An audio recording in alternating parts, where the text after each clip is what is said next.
मैं एम नफीस रशीद, आप देख रहे हैं भारत न्यूज 247। खबर के आखिर तक बने रहें और वो सब कुछ जान लें आप जो जुड़ी है आपके क्षेत्र से, वो सबसे बड़ी समस्या जिससे कि आपके युवा आज नशे की गर्द में शामिल हो चुके हैं। और वो कौन लोग हैं जो ऐसा कर रहे हैं और आप मजबूर कुछ कर नहीं पा रहे हैं, पर जो लोग अच्छा काम कर रहे हैं उनका हौसला बढ़ाने के लिए भारत न्यूज 247 सबसे आगे है। बात करते हैं खजूरी खास क्षेत्र की। थाना खजूरी खास क्षेत्र के अंतर्गत गली नंबर 25 में यानी के एम ब्लॉक में राम अवतार किस तरह से अवैध शराब, गांजा और एक तरह से रात को इसमें का भी कारोबार करता है। इन सभी चीजों को जानने के लिए आखिर तक बने रहें और किस तरह से ये अवैध धंधा चल रहा है, राम अवतार अपने गुर्गों व परिवार के साथ कितने बड़े स्तर पर ये कारोबार चला रहा है, ये सारी जानकारी हम आपको इसी वीडियो के अंदर उपलब्ध कराएंगे। पर इससे पहले जरा वो सच भी जान लेते हैं कि ये अवैध धंधे बंद क्यों नहीं होते, और जब पुलिस को ये सूचना मिलती है तो पुलिस पहुंचती तो है, पर कुछ दिन के बाद यानी कि गाहे बगाहे तौर पर चोरी छुपे फिर चालू कर लेते हैं। ये सारी की सारी जानकारियां आपको इसी वीडियो के अंदर मिलेंगी। बात करते हैं अब से 3 महीने पहले से। 3 महीने पहले हुआ क्या था। एक एजाज नामक पत्रकार जो कि बुलंद संदेश के हैं, उन्होंने नशा गांजा बेचने वालों के विरुद्ध एक बड़ा अभियान छेड़ दिया था और इससे तिल मिलाए नशा गांजा शराब इसमें के अवैध कारोबारी उन पर जानलेवा हमला करके ये बताने की कोशिश कर रहे थे कि अगर कोई उनके विरुद्ध खड़ा होगा तो उसको जान से निके हाथ धोना पड़ेगा। और यही सब देखने को मिल रहा है। अब से कुछ महीनों पहले मैं बात करूं तो मैं भारत न्यूज 247 के माध्यम से लगातार उत्तर पूर्वी दिल्ली की खबरें प्रकाशित करता था, पर जो हमारे सहयोगी थे, जैसे कि खास करके मैं बात करूं सबसे पहले तो उसमें नाम निकल के सामने आता है जन क्रांति फाउंडेशन की अध्यक्ष हुस्ना हाशमी है, जो कि लगातार यानी कि आंदोलन करती थी और अपने एक चैनल के माध्यम से जन जागृति फैलाती भी थी। वो अब इस पर काम करती हुई दिखाई नहीं दे रही हैं। इसी के साथ एक संगठन और यानी कि क्रांति फाउंडेशन, इसकी अध्यक्ष हैं नेहा सिंह जी। नेहा सिंह ने बड़े बड़े आंदोलन यानी कि किए और कई बार प्रोटेस्ट व जन जागृति अभियान चलाकर नशे के और नशा के विरुद्ध में एक तरह से दीवार बन के खड़ी हो गई थी। और मैंने भी भारत न्यूज के माध्यम से कई खबरें उनकी प्रकाशित की, पर नहीं मालूम क्यों ठंडा हो गया है इतना बड़ा अभियान। इसी के साथ बात करते हैं अमन माला रिसर्च फाउंडेशन की भी, जिसकी अध्यक्ष हैं दीपमाला वर्मा, जो कि लगातार खबरों के माध्यम से भी और आंदोलन व जन जागृति के माध्यम से भी गली गली नुक्कड़ नुक्कड़ घूमकर ये बताती थी कि वे नशे के विरुद्ध खड़ी हैं और नशा गांजा शराब इसमें बेचने वालों को अवैध कारोबार नहीं करने देंगी, पुलिस को वक्त वक्त पर अवगत कराती रहेंगी। पर इनके भी आंदोलन समाप्त से हो गए हैं। इसी के साथ एक नाम और जुड़ा है जिसका नाम है मौलाना अबुल कलाम आजाद नामक फाउंडेशन। इसके जो कार्यवाहक हैं वो है इमरान अंसारी। इमरान अंसारी ने भी शायद मुझे ऐसा लगता है कि बिल्कुल हाथ पांव डाल दिए हैं। पहले लगातार भारत न्यूज पे भी बोलते थे, बताते थे भी और ये भी जानकारी दिया करते थे कि किस तरह कहां कौन कौन से थाना क्षेत्रों के अंदर अवैध शराब गांजा इसमें बिक रहा है। पर ये सब के सब आंदोलन ठंडे पड़ चुके हैं। हालांकि डीसीपी की अगर बात करें तो डीसीपी ने एक हेल्पलाइन नंबर जारी किया है उत्तर पूर्वी दिल्ली के लोगों के लिए कि कहीं भी गांजा इसमें शराब बिक रहा है तो तुरंत इस पर सूचना दें। अब सूचना तो दे रही है पब्लिक, पर असर समझ नहीं आ रहा, क्योंकि अब भी राम अवतार जैसे आदमी खुलेआम गांजा व जहरीली शराब बेच रहे हैं और इनके गुर्गे मुस्तैदी के साथ में 1-2 नहीं कई ठियों के द्वारा ये अवैध कारोबार दिन पर दिन बढ़ाकर कर रहे हैं। तो जरूरत है ऐसे फाउंडेशनों को जागने की और भारत न्यूज 247 की टीम भी यही कोशिश कर रही है कि जागिए और ऐसे लोगों के विरुद्ध खड़े होइए, क्योंकि आप लोगों के खड़े होने से इसमें गांजा जैसा अवैध कारोबार बंद हो जाएगा और युवाओं की जान बचेगी। मैं इन सभी लोगों से अपील करता हूं भारत न्यूज 247 के माध्यम से कि आप भी जैसे भारत न्यूज 247 आज पुलिस का थोड़ा सा सहयोग कर रहा है, क्योंकि हमने 2 दिन पहले खबर प्रकाशित की थी और हमें उसकी सूचना मिल चुकी है कि एसीपी ने खुद मौके पर, यानी यूं कहा जाए कि अपनी टीम को भेजकर बेटियां बंद करवा दिया है, जहां की हमने सूचना 2 दिन पहले पुलिस को दी थी। तो कुल मिलाकर बात यही आती है कि पुलिस को जब तक बताएंगे नहीं, हो सकता है पुलिस के पास इतने सिपाही नहीं है कि भाई वो हर घर की तलाशी लेते फिरें, और ये इसमें गांजा बेचने वाले तो बड़े शातिर होते हैं, चोरी छुपे घर बदल लेते हैं, कुछ पता नहीं कौन सी खिड़की से कब सिम खिल जा और पुड़िया निकल के बाहर हो जा।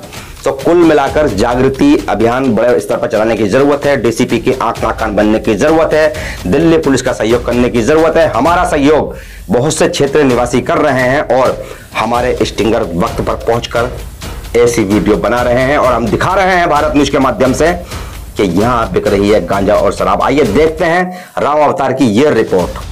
खजूरी खास थाना क्षेत्र के अंतर्गत गली number 25 M block Sadatpur extension police academy के सामने उत्तर पूर्वी दिल्ली खजूरी रोड नाले के बराबर में एल टाइप के मकान में दरवाजा बंद करके नीचे से रुपए लेकर दरवाजे के नीचे की ओर छोटी सी खिड़की से बीना नामक महिला और पति अशोक के परिवार राम अवतार के द्वारा, जो कि ड्रग्स का पुराना व्यापारी, गांजे की पुड़िया और जहरीले शराब का अवैध व्यापार चला रहा है। इसी के साथ सूत्रों का कहना है कि रात के अंधेरे में पुलिस की चोरी छुपे स्मैक की भी बिक्री की जाती है।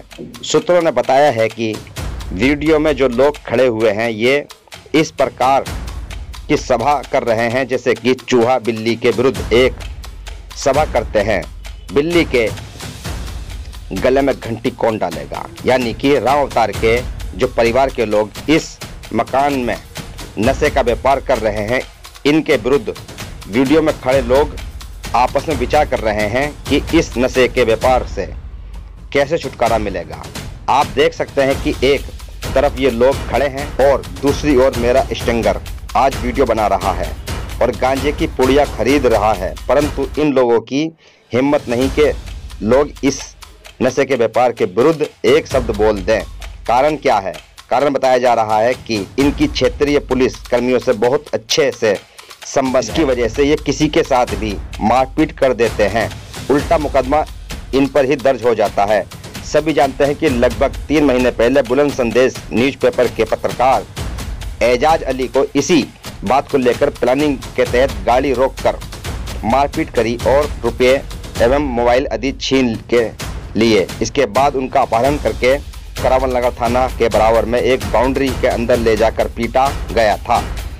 उस समय उनके साथ सारी मानवता की हदें पार कर दी गई थीं। बड़ी मुश्किल से एजाज पत्रकार को उन्होंने छोड़ा। उस समय भी उनके साथ मार पिटाई करने की और सारी हदें पार करने की, वीडियो बनाने की, और ये वे वीडियो वायरल कर भी इसी तरह डर के चलते क्षेत्रवासियों में इनका खौफ। लोग पत्रकारों पर हमले करते हैं जिससे कि इनके विरुद्ध कोई आवाज़ ना उठा सके, और जो सामाजिक संगठन चल रहे हैं उनके विरुद्ध भी ये लोग डट के खड़े हो जाते हैं। पूरा एक अमला ऐसा है जो कि राम अवतार परिवार के साथ मिलकर काम कर रहा है। राम अवतार अपने गुर्गे व गुंडे व परिवार के सदस्यों के साथ में मिलकर खुलेआम अवैध नशा, शराब व स्मैक का कारोबार करता है। इसके विरुद्ध कोई भी बोलने को तैयार नहीं है। अगर इस तरह की कोई भी सूचना आपके पास है तो हमें देने की कोशिश करें, साथ ही साथ वीडियो बनाएं और पुलिस को भी अवगत कराएं। हम लगातार भारत न्यूज़ 247 के माध्यम से इस तरह के नशे के, गांजे और एक तरह से कहा जाए कि अवैध धंधा करने वालों के विरुद्ध खबरें प्रकाशित करते रहेंगे। आपने देखा कि हमने ये कोशिश की है किसी तरह से भी इसमें गांजा, शराब, नशा ये बंद होना चाहिए। जितने भी लोग मादक पदार्थ का अवैध धंधा कर रहे हैं इनके विरुद्ध कड़ी सख्त कार्रवाई होनी चाहिए। पुलिस से भी अपील है, और खास करके अपील मेरी उन लोगों से है जो जन जागृति के अभियान चलाया करते थे। वो फाउंडेशन, वो यानी के संगठन, वे संस्थाएं, वो उनके राष्ट्रीय अध्यक्ष या उनके पदाधिकारी छोटे छोटे बैनर लगाएं और डीसीपी के इस पोस्टर को ज़्यादा से ज़्यादा वायरल करें और घरों के ऊपर चिपका दें। भाई, जब धार्मिक नारे लगाए जा सकते हैं, धार्मिक पर्चे, आयोजनों के पर्चे लगाए जा सकते हैं, तो अपनी युवा पीढ़ी को बचाने के लिए पुलिस का सहयोग क्यों नहीं किया जा सकता है? पुलिस का सहयोग करें अपने फाउंडेशन के माध्यम से। और मैं तो कहता हूं, अगर आपको लगता है कि आपके पास खर्चे को पैसे नहीं हैं तो सीधा अपना QR कोड जारी कर दें। भारत न्यूज भी तो कर रहा है। भारत न्यूज के भी इस QR कोड पर भाई थोड़ा आर्थिक सहयोग जरूर करें, क्योंकि हमारी टीम जब काम करती है तो खर्च आता है। खर्च कितना आता है मैं इसके कहने के तो अभी साफ साफ गोई के तौर पर कह नहीं सकता हूं, पर यह कह सकता हूं कि खर्च आ रहा है। हम अभियान चला रहे हैं और अभियान के साथ साथ खर्च भी कर रहे हैं। तो आप लोगों का भी ये हक बनता है कि भारत न्यूज की टीम को सहयोग करें, या फिर उन संगठनों को भी सहयोग करें जो लगातार इस तरह की मुहिम चलाते थे या चलाने की उम्मीद करते हैं या चला सकते हैं। तो आप लोग थोड़ा थोड़ा डोनेशन उनको भी दे दिया करें। इसी तरह उन चैनलों को भी दिया करें, उन पत्रकारों को भी सहयोग करें, सपोर्ट में उतरें उनके, जो इस काम को पहले बड़े स्तर पर चला रहे थे और अब बंद कर चुके हैं। ना मालूम मुझे क्यों बंद कर चुके हैं, पर मैं ये जरूर कहूंगा कि सबको जागना चाहिए और थोड़ा थोड़ा सहयोग एक दूसरे का करना चाहिए। आर्थिक सहयोग के लिए भी साथ में आ जाया करो। और जितने भी पत्रकार इस अभियान को बड़े स्तर पर चला रहे थे वो सब के सब एक एजाज अली की पिटाई से शायद चुप और खामोश होकर डर के बैठ गए हैं। पर मेरी कोशिश रहेगी कि मैं जितने भी संगठनों के पदाधिकारी हैं व अन्य पत्रकार हैं उन लोगों से भी फोन के माध्यम से वे कॉन्फ्रेंस के माध्यम से, या क्यों कहा जाए स्काइप के माध्यम से अपने भारत न्यूज 24/7 पर जोड़ूं और उनके बयान दिखाऊं आप लोगों को कि भाई क्यों ऐसा हुआ। क्योंकि नॉर्थ ईस्ट दिल्ली के अंदर जिस तरह का पुलिस अभियान चला रही है और डीसीपी की भाई तारीफ हो रही है तो हम भी कह रहे हैं कि लगातार यानी कि पुलिस कार्रवाई कर रही है नशा गांजा इसमें के विरुद्ध। पर सहयोग करना आम जनता का जरूरी है, जब भी तो पुलिस को वहां तक पहुंचाया जा सकता है। तो सभी पत्रकारों को भी जागना चाहिए और जितने भी पदाधिकारी अपने अपने संगठनों के हैं उनको भी समर्थन में उतरना चाहिए, जिससे कि जन जागृति आए व युवाओं की जान बचे। आप इस वीडियो को शेयर करें और शेयर के साथ साथ कमेंट्स बॉक्स में बताएं कि अगली जानकारी आपके पास अगर कहीं की है तो हम उपलब्ध करा दें, नहीं तो जो दिल करता हो हौसला अफजाई में वो कहें। मैं एम नफीस रशीद, आप देख रहे थे भारत न्यूज 24/7।